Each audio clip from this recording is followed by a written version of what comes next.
যুবক, তুই ভাবিস না আল্লাহ তোর চুল পাকা পর্যন্ত সময় দিবেন, দাড়ি পাকা পর্যন্ত সময় দিবেন। না রে বাপ, না। কত বাবাকে দেখলাম সন্তানের লাশ কাঁধে নিয়ে যাইতেছে।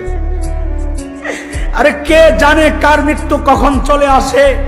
এই মজলিসে এমন কেউ তো থাকতে পারে যার মৃত্যুর পরোয়ানা তার ঘরে, যার কাফনের কাপড় তো দোকানে বসে আছে এখানে। কে জানে কালকেও তো খবর পাইতে পারেন, বয়ান করে গেল যে হাসান জামিল তো দুনিয়ায় নাই। আরে কার নাফরমানি করতেছেন কোনদিন একটু ভেবেছেন?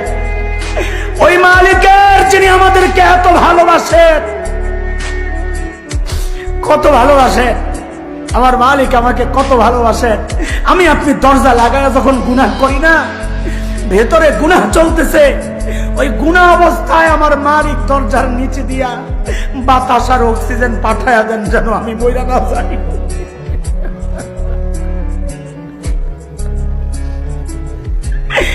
এত ভালোবাসবেন না কেন? দুনিয়ায় আল্লাহ আল্লাহ রসুলের ছাড়া সবচেয়ে বেশি ভালোবাসেন আমাদের মা, তাই না? মার কলিজায় কত মায়া, এটা মা জানেন। মাকে যে আল্লাহ বানাইছেন আল্লাহ জানেন।